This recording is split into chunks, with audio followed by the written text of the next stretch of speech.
Hello students, आज हम start करेंगे क्लास 10 ट्रिग्नोमेट्रिक एक्सरसाइज 8.2। तो देखिए, इसमें फर्स्ट क्वेश्चन दिया हुआ है sine 60 cos 30 plus sine 30 cos 60। तो इसको करते हैं हम स्टार्ट। साइन 60 की वैल्यू होती है √3/2, कॉस 30 की वैल्यू होती है √3/2, साइन 30 की वैल्यू होती है 1/2 और कॉस 60 की वैल्यू होती है 1/2। तो √3 इंटू √3 3 हो गया, अपॉन में 4, 1 इंटू 1 1 हो गया और ये अपॉन में 4। तो दोनों का एलसीएम सेम था, तो 3 + 1 हो जाएगा 4, डिनोमिनेटर में 4, तो ये आ गया हमारा आंसर 1। ठीक है, सेकंड पार्ट देखते हैं। इसमें सेकंड पार्ट हमें दिया हुआ है 2 tan² 45, 2 tan² 45 plus cos² 30 minus sin² 60 plus cos² 30 minus sin² 60। ठीक है, तो देखो tan 45 की वैल्यू होती है 1, लेकिन इसका साथ में स्क्वायर भी है। cos 30 की वैल्यू होती है √3/2 और साथ में इसका स्क्वायर, साथ में sin² 60 दिया हुआ है, तो sin 60 की वैल्यू होती है √3/2 और इसका भी स्क्वायर। तो इसको कर लेंगे हम सॉल्व। 2 इंटू 1 का स्क्वायर 1 होता है, √3/2 का स्क्वायर हो जाएगा 3/4 माइनस ये भी 3/4। तो देखो ये 3/4 3/4 कैंसिल, तो हमारा आंसर आ जाएगा यहाँ पर 2। ठीक है, थर्ड क्वेश्चन देखते हैं। थर्ड पार्ट में उन्होंने बोला हुआ है कि cos 45 अपॉन में sec 30, cos 45 अपॉन में sec 30 प्लस और साथ में दिया हुआ है cosec 30। तो देखते हैं इसकी वैल्यूज़ क्या होती हैं। cos 45 की वैल्यू होती है 1/√2, ठीक है, और sec 30 की वैल्यू होती है 2/√3। cosec 30 की वैल्यू होती है 2। इसको हम कर लेते हैं सॉल्व। 1/√2, नीचे हम √3 और इसके नीचे 1 था, तो इनका एलसीएम आ गया √3। ये 2 एज इट इज़ रहेगा और ये चेंज हो जाएगा 2√3 में। अब इसको जब हम फर्दर सॉल्व करेंगे तो ये जो नीचे वाली दो टर्म्स थी, दो चीज़ें थी, न्यूमरेटर डिनोमिनेटर, ये ऊपर आके रेसिप्रोकल हो जाएगा। √3 अपॉन में 2 + 2√3, तो 1 इंटू √3 इज √3 और √2 इंटू 2 + 2√3। तो करते हैं इसको सॉल्व। √3 अपॉन में ये जब हम √2 को अंदर मल्टीप्लाई करेंगे तो 2√2 + 2√6 हो जाएगा। ये अभी हमें इसमें क्या करना है कि ना, इसको रेशनलाइज कर लेंगे। 2√2 माइनस 2√6 अपॉन 2√2 माइनस 2√6 के साथ। ठीक है, न्यूमरेटर में तो आ जाएगा √3 इंटू 2√2 माइनस 2√6 और नीचे तो आइडेंटिटी बन जाएगी a+b और a-b की। तो ये हो जाएगा a² माइनस b²। ठीक है, तो इसको हम कर लेते हैं सॉल्व। ये हो जाएगा √3, 2√2 माइनस 2√6 अपॉन में 2√2 का स्क्वायर, तो 2√2 का स्क्वायर होता है 2 का स्क्वायर 4, √2 का स्क्वायर 2, तो ये हो जाएगा 8। 2√6 का स्क्वायर होता है 4 इंटू 6 24, तो √3 इंटू 2√2 माइनस 2√6 अपॉन में 8 में से 24 गया तो ये बच जाएगा -16। ठीक है, इस -16 को हम ऊपर ट्रांसफ़र कर देंगे। तो ऊपर ट्रांसफ़र करने के बाद ये हो जाएगा √3 इंटू 2√6 पॉजिटिव हो गया और नेगेटिव हो जाएगा 2√2 अपॉन में 16। अब हम ऊपर से 2 कॉमन ले लेते हैं, तो 2 कॉमन लेने के बाद 2√3 बच जाएगा बाहर, अंदर बच जाएगा √6 माइनस √2 अपॉन में 16। ऊपर 2 से नीचे 16 कैंसिल कर देंगे, तो अब हमारे पास लास्ट आंसर आ जाता है √3 इंटू √6 माइनस √2 अपॉन में 8। तो ये आ गया हमारा last answer. √3 into √6 minus √2 upon में 8, ये आ गया आंसर हमारा। इसके बाद अगर हमें इस √3 को अंदर मल्टीप्लाई करना है तो ये हो जाएगा √18 माइनस √6 अपॉन में 8। √18 को हम ब्रेक कर सकते हैं, तो 2 9 3 3 3 और 1, तो पेयर बन जाता है 3 का और 2 अंदर रह जाएगा, इधर आ जाएगा √6 अपॉन में 8। तो ये आ गया हमारा फाइनल आंसर। ठीक है, आई होप आपको समझ में आया हो ये वाला क्वेश्चन। नेक्स्ट देखते हैं sine 30 tan 45 cosec 60। Sine 30 tan 45 minus cosec 60। ठीक है, अपॉन में हमें दिया हुआ था sec 30 cos 60 प्लस cot 45। ठीक है, हमें इसकी वैल्यू फाइंड आउट करनी है, ये फोर्थ पार्ट है। तो करते हैं इसकी वैल्यू फाइंड। साइन 30 की वैल्यू होती है 1/2, tan 45 की वैल्यू होती है 1, cosec 60 की वैल्यू होती है 2/√3। ठीक है, ऐसे ही sec 30 की वैल्यू होती है 2/√3 और cos 60 की वैल्यू होती है 1/2, cot 45 होता है 1। तो पहले तो ऊपर वाले में 2 और √3 का एलसीएम ले लेते हैं, तो ये आ जाएगा 2√3। 2 के पास √3 मिसिंग था तो ऊपर आ गया √3, प्लस इस 1 के नीचे 2√3 पूरा ही मिसिंग है तो ये आ जाएगा 2√3। इस √3 के साथ 2 मिसिंग था तो यहाँ आ जाएगा 4। होल अपॉन में इसमें भी एलसीएम आ जाएगा 2√3।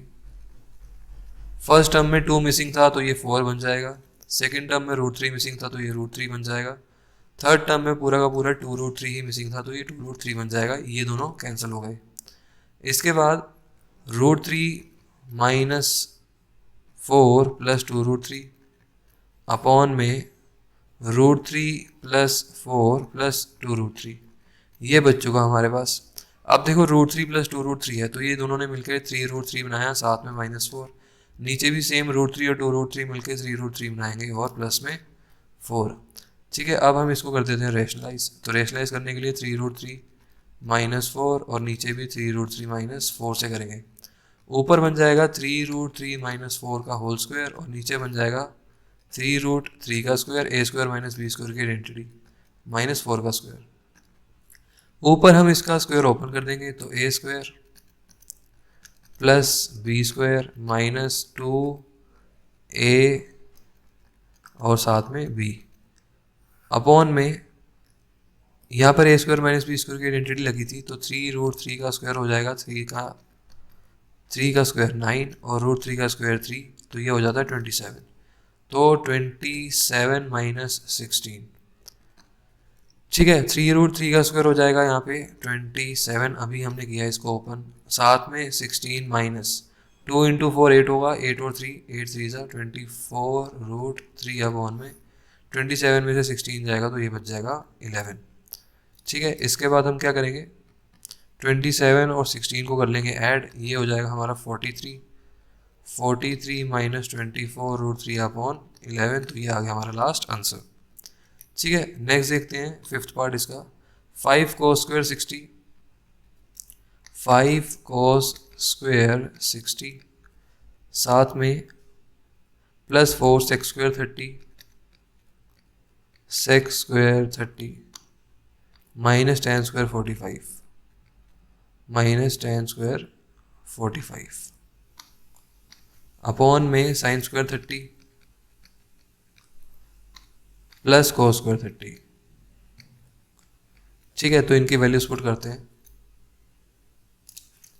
तो 5 cos स्क्वायर 60 की वैल्यू हो जाएगी 5 इंटू 1/2 का स्क्वायर प्लस 4 sec स्क्वायर 30 की वैल्यू हो जाएगी 2/√3 का स्क्वायर माइनस tan स्क्वायर 45 की वैल्यू हो जाएगी 1 का स्क्वायर अपॉन में sin 60 होता है, sin 30 होता है 1/2 इसका भी स्क्वायर प्लस cos 30 होता है √3/2 इसका भी स्क्वायर। तो 5 इंटू 1/2 का स्क्वायर हो जाएगा 5 इंटू 1/4 प्लस 4 इंटू 2/√3 का स्क्वायर हो जाएगा 4/3 माइनस 1 अपॉन में 1/2 का स्क्वायर 4 √3/2 का स्क्वायर 3/4। इसको कर लेते हैं हम सॉल्व। तो ये हो गया 5/4 प्लस 16/3 माइनस 1 और 1/4 और 3/4 हो जाएगा 4/4। ठीक है, ये 4/4 तो कैंसिल हो गए, 1 हो गए। बस अब हमें ऊपर वाली टर्म्स को सॉल्व करना है। ऊपर वाली टर्म्स में हम 4 और 3 का एलसीएम ले लेते हैं, तो एलसीएम आ गया 12, 5 चेंज होके 15 हो जाएगा, 16 चेंज होके 64 हो जाएगा और क्योंकि एलसीएम 12 था यहाँ 1 था तो ये चेंज होके 12 हो जाएगा। ठीक है, तो इसके बाद देखते हैं, ये आ जाएगा हमारा टोटल आंसर 67 अपॉन में 12। ठीक है, ये था हमारा फर्स्ट क्वेश्चन का फिफ्थ पार्ट। अब देखते हैं सेकंड क्वेश्चन। सेकंड क्वेश्चन में उन्होंने पूछा हुआ है choose the correct option and justify your answer. तो 2 tan 30 upon 1 plus tan square 30, 2 tan 30 upon 1 plus tan square 30 equals to, तो देखो tan 30 की वैल्यू होती है 1/√3 अपॉन में 1 प्लस 1/√3 का स्क्वायर, तो ये तो हो गया 2 अपॉन में √3 होल अपॉन में 1 प्लस 1/3 हो जाएगा। ये 2 अपॉन में √3 होल अपॉन में एलसीएम जब हम लेंगे तो 3 प्लस 1/3 बन जाएगा ये। ठीक है, तो इसको चेंज कर लेंगे हम, 2/√3 ये बन जाएगा 4/3, 2/√3 तो ये चेंज हो जाएगा ऊपर आके 3/4, 2 से ये कैंसिल हो गया और √3 से ये कैंसिल हो गया, तो हमारी वैल्यू हो जाती है √3/2। अब देखो √3/2 ऑप्शन में तो है नहीं यहाँ पे, तो √3/2 साइन में कब आता है, √3/2 साइन 60 पे आता है, तो इसीलिए इसका आंसर होगा ए पार्ट। ठीक है, नेक्स्ट देखते हैं, 1 minus tan square 45, 1 plus tan square 45, तो सॉल्व करना पड़ेगा हमें इसे, 1 minus tan square 45 upon 1 plus tan square 45, तो ये 1 माइनस 1 का स्क्वायर अपॉन 1 प्लस 1 का स्क्वायर, तो 1 माइनस 1 अपॉन 1 प्लस 1 ये हो जाएगा 0/2, मतलब कि 0, तो हमारा आंसर होगा डी पार्ट इसमें। थर्ड पार्ट में उन्होंने बोला हुआ है साइन 2a इक्वल है 2 साइन a के, साइन 2a इक्वल है 2 साइन a के, sine 2a is equals to 2 sine a। कह रहे ये चीज़ कब ट्रू हो सकती है, ये चीज़ तब ट्रू हो सकती है जब a क्या हो, a होगा 0, तो 0 पे चेक करते हैं तो ये ट्रू है या नहीं, तो देखो sine 2 into 0 equals to 2 sine 0, तो साइन 2 इंटू 0 तो 0 हो जाएगा, और 2 साइन 0 की वैल्यू तो वैसे भी 0 होती है, साइन 0 यहाँ पे भी आ गया, साइन 0 की वैल्यू 0 और 2 इंटू 0 भी 0, तो यहाँ पर LHS और RHS इक्वल है, इसका मतलब ये चीज़ ट्रू तब होगी जब a होगा हमारा 0 डिग्री। ठीक है, तो हमें आगे वाले पार्ट्स को चेक करने की ज़रूरत नहीं होगी क्योंकि उसमें ये चीज़ सेटिस्फाई नहीं होने वाली।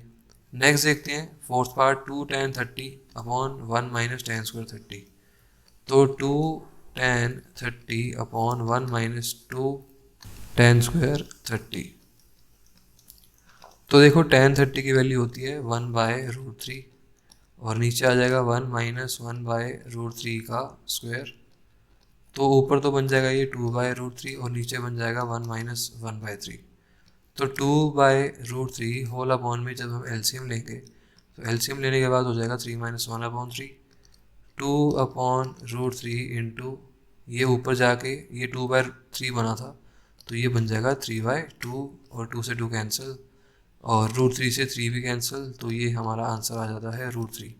लेकिन इसमें हमें दिया हुआ है ऑप्शन cos 60, sin 60, tan 60 और sin 30, तो इसका आंसर होगा tan 60 क्योंकि √3 जो है वो tan 60 पे होता है। ठीक है, इसके बाद देखो थर्ड क्वेश्चन में उन्होंने पूछा हुआ है, कह रहे हैं अगर tan a प्लस बी √3 है और tan a माइनस बी 1/√3 है और a प्लस बी जो है वो 0 से 90 डिग्री में लाई करना चाहिए और a बड़ा होना चाहिए b से, तो फाइंड a एंड b।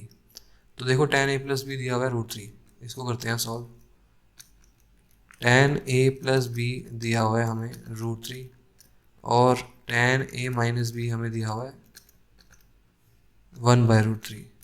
ठीक है, तो पहले ना हमें इसको थोड़ा सा चेंज करना पड़ेगा, तो देखो tan a प्लस बी जो है tan के टेबल में √3 कब आता है, तो √3 आता है tan 60 पे, ऐसे ही tan a minus b tan के टेबल में 1/√3 आता है tan 30 पे, तो यहाँ पे ना tan से tan दोनों साइड से कंपेयर हो जाएंगे, इक्वेशन बन जाएगी हमारे पास a प्लस बी 60 और a minus b 30 second equation.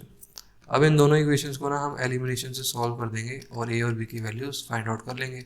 Simple था ये क्वेश्चन तो देखो इसमें कोई साइन चेंज करने की ज़रूरत नहीं पड़ेगी क्योंकि b के साइन पहले से ऑपोजिट थे, कैंसिल हो गए, a और a 2a, यहाँ पे आ जाएगा 90, a की वैल्यू आ जाएगी 45। अब इस a की वैल्यू को चाहे फर्स्ट इक्वेशन में पुट कर दो चाहे सेकंड में, तो मैंने क्या किया फर्स्ट इक्वेशन में पुट किया a की वैल्यू को और b निकाला, तो मैंने देखा कि मेरा जो b की वैल्यू थी वो कितनी आ गई, b की वैल्यू आ गई 60 माइनस 45 मतलब कि 15, a आया 45 और b आया 15। उन्होंने क्वेश्चन में भी बोला था a बड़ा होना चाहिए b से, इसलिए a आया 45 और b आया 15।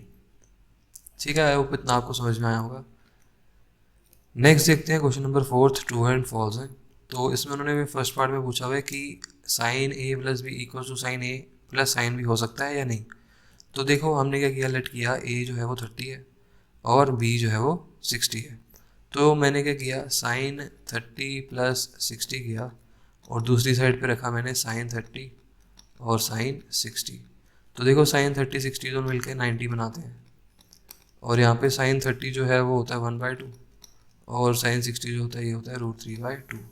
तो इस साइड पे तो वैल्यू आ जाएगी 1 + √3/2, लेकिन यहाँ पे साइन 90 की वैल्यू 1 होती है, तो ये दोनों चीज़ें तो सेटिस्फाई हुई नहीं। तो इससे हम क्या कह सकते हैं कि ये स्टेटमेंट जो है ये फॉल्स है। ठीक है, सेकेंड पार्ट में वो बोल रहे हैं the value of sine theta increases as the theta increases.